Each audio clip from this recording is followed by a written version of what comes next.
Hi everyone, this is the first episode of Cheltenham Chat for 2025, and it's the 8th year that I'm going to have done Cheltenham Chat.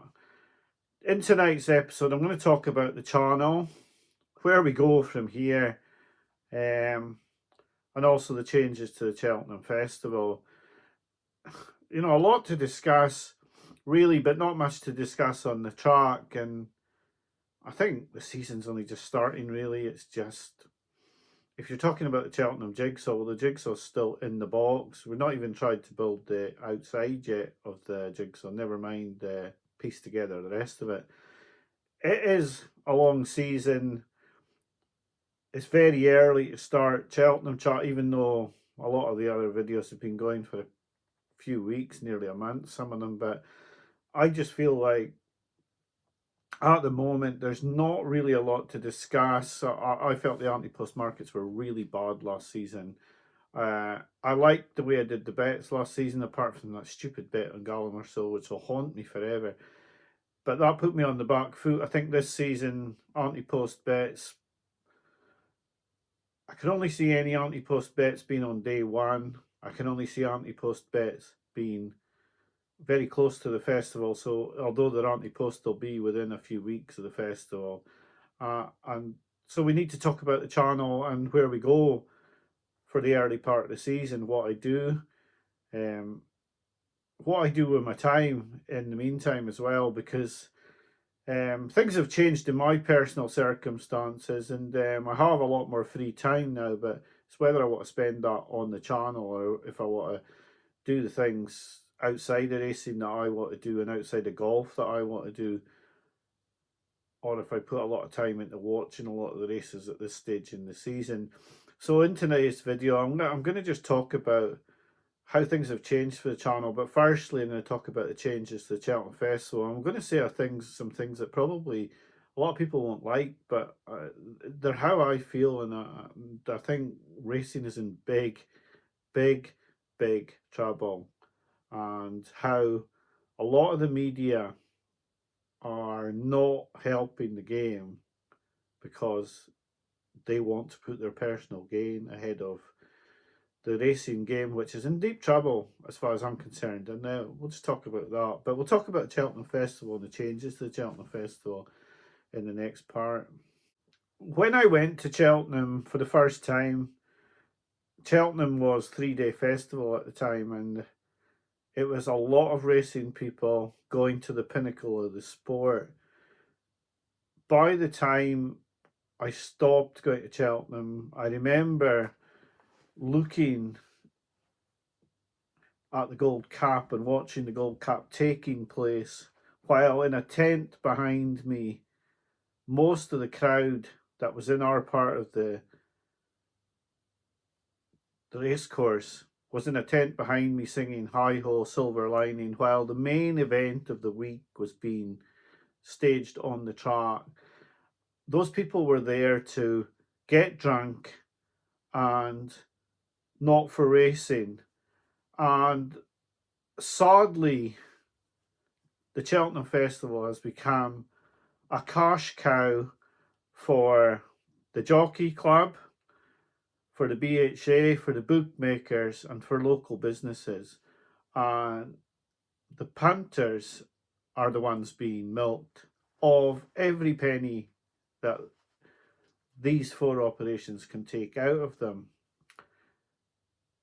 It doesn't stop you loving the Cheltenham Festival, but there are times where you have to just say enough's enough. It's like following a football club who are taking advantage of your undying love for them by charging you stupid money, by taking advantage of the fact that they know you're going to turn up. And everyone knows that the Cheltenham Festival needed changes.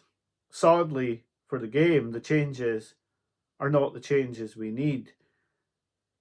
The changes that we need cannot be made because the four organisations involved in milking us will not go back to a 3-day festival. They will not lose races because they will lose their cash cow. or a quarter of their cash cow to go to 3 days. So you've got the Jockey Club wanting to charge you that £30 for parking and that £100 for ticket. You've got the BHA wanting the levy off losing bets for that extra day, and the bets at Cheltenham will be a lot more than at most meetings. You've got the local businesses who want to charge that excessive amount for the accommodation around Cheltenham. Of course, the Jockey Club are also taking in the excessive money that's been charged for drinks and entertainment at the track as well, hospitality, of course. And then you've got the bookmakers who, they're in a bit of a bad position because they want to just make more profit out of punters.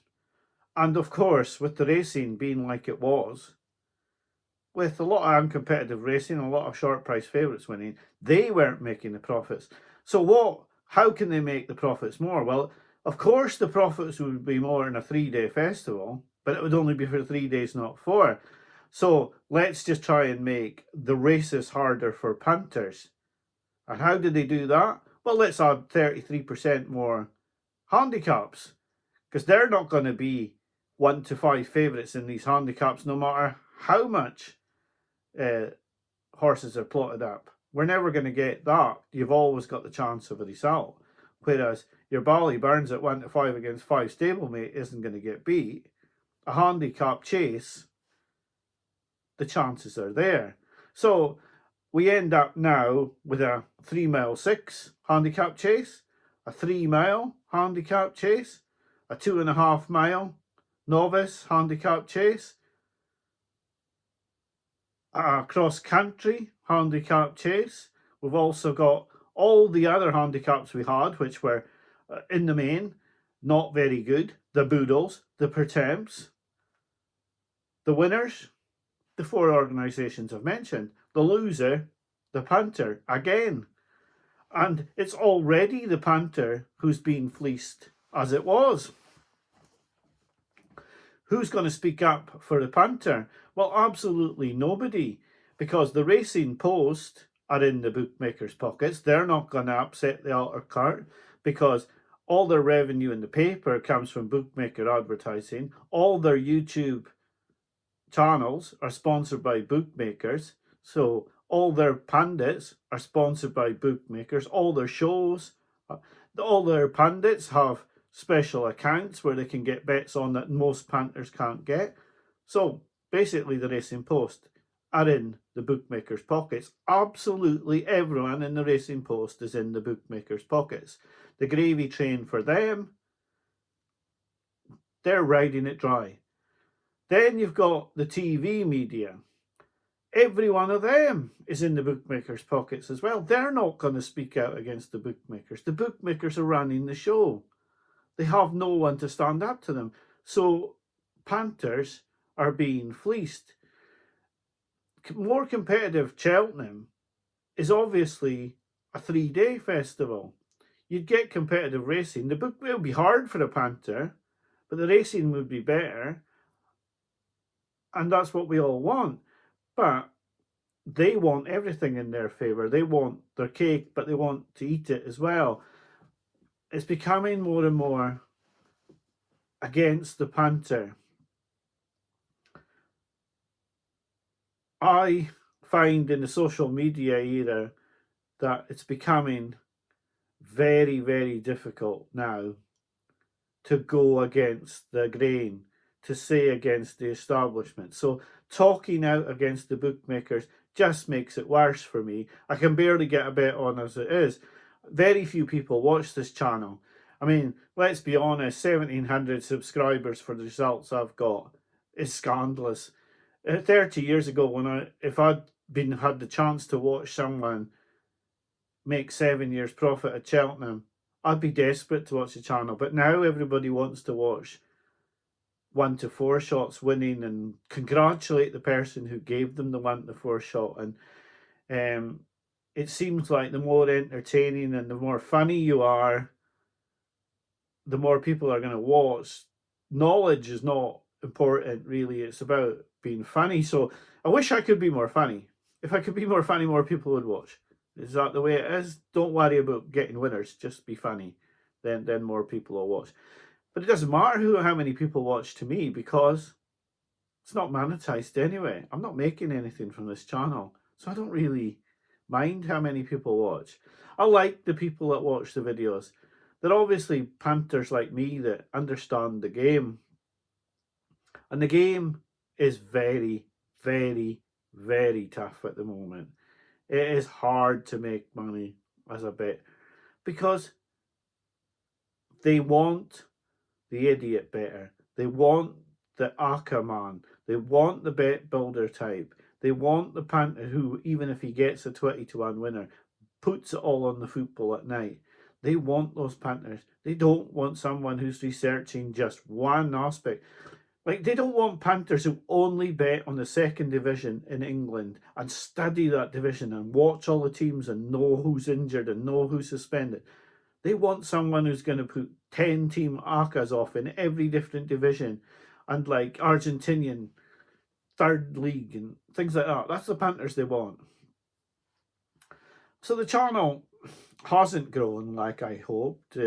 I thought that being by putting winners up and being honest and all that the channel would grow. And it hasn't grown at all. So where does the channel go from here? I mean, I've had thoughts about just making it a Celtic podcast and like, let's not go down the route of Cheltenham. You know, you've tried with this channel and like punters don't want to watch a winning Cheltenham podcast. They want to watch funny podcasts. So, you know, I can't change that view, but yeah, I could make Celtic content and I could probably be quite good at making Celtic content. So is that the way I should go?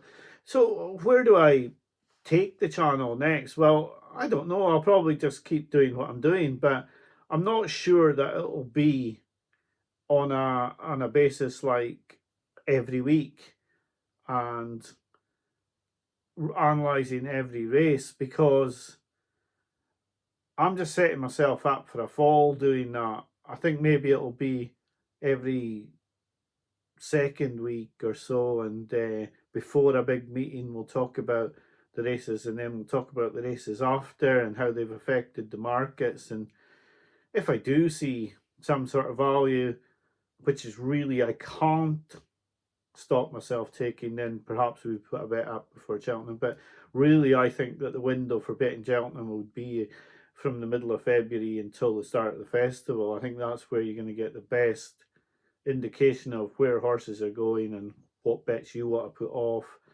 And then perhaps I'll take it down the route of single bets and trying to find, say, 3 winners out of 12 to make a profit. Or if I really fancy one, go down that route. I don't know. There's all different ways that you can go about trying to make a profit. But at the moment, I still think that this is a jigsaw that's not even out of the box. You've heard like Gordon Elliott yesterday saying that Brighter Days Ahead could go to Champion Hurdle, but that'll all depend. She's not going to Champion Hurdle if Constitution Hill comes back to his best. She's not beating Constitution Hill at his peak, the one that beat Stateman and that won that Supreme Novices. If he comes back to that form, Lossiemouth will be in the mares as well. And Stateman will get his backside handed to him in the Champion Hurdle if Constitution comes back to that. So a lot's riding on where Constitution Hill goes and how he comes back. All the other divisions are very difficult. I mean, the only horse you can honestly say is definitely going to go to a race is like Galloping des Champs if he stays fit, because you can't tell where Gaelic Warrior's going to go. You can't tell where he's going to go, so you can't tell where Energumene El Fabiola go because of that. You can't say where Ballyburn's going to go. And it just sort of spirals from certain horses into all the other horses that are affected by that. So at the moment, it's a very, very difficult picture for punters, and a picture I'm not really willing to get involved in. 10 years ago, if with all my accounts and bookmakers who were taking bets, of all the horses I've seen this season, I would have probably been inclined to have had a go at 14-1 on Romeo Coolio, with a view to saying, right, okay, if he wins the Royal Bond, then I get out at 6 or 7-1, back him at 14s, and take a free bet there. Because I would think he would win the Royal Bond, and I would think he would come down in odds. But at the moment, that's not a viable option. I can't get on with Sky Bet. I couldn't get enough on anywhere else. Taking 2 points less means you got to get out at less. There's no guarantee you could get out at less. So, you just leave it as it is. Why Romeo Coolio? Well, Firefox is 6-1 for his race. Romeo Coolio's 14s for his. Romeo Coolio went to Cheltenham last season on an interrupted prep and nearly won the bumper, where Firefox had an ideal prep, couldn't beat Slade Steele. We don't know where Ballyburn's going. 6-1, 5 months out. Not a value bet to me. So all these things have to be taken into consideration. But for me, Cheltenham is, they're making changes, but the changes that they've made are not the changes that they need to make. The changes that need to be made, they haven't got the guts to make because they don't want to upset the people who are on the gravy train and the people who are milking the cow. And the cash cow comes first, and Cheltenham has become a cash cow. The reason I make Cheltenham content is because that's where I bet the best. So really, I've no real option but to do Cheltenham. I see lots of people slagging at the Cheltenham videos and the Cheltenham creators, but for me, I was the first to do Cheltenham videos. I do Cheltenham videos because that's where I've always done best in my betting, and I'm not going to change that just because people don't like Cheltenham videos. It's just the way it is for me. I've got to try and make a profit. I've got to try and find value bets. Where I do that best is at Cheltenham, so I have to make Cheltenham content. People want me to start making the videos. There's not a lot to say at the moment on the course, so I've talked about the changes they've made off the course. Hopefully, I'll see the wow factor in a few horses very soon, and hopefully we'll have a lot more content to come out. I will start to get more into the festival as we go along and as bigger horses start to come out, but at the moment there's not really a whole lot to talk about. So I'll leave it there for today. I hope you can comment below if you've got things to say about the channel and how I could make it better, how I could be more entertaining so that more people want to watch. And I'll just wish you a good couple of weeks. Maybe I'll be back next week. Maybe it'll be a couple of weeks before I'm back. But I'll do my best in the 24-25 season to have a successful Cheltenham Festival again when it comes round in March. So thanks for watching this episode. Bye for now.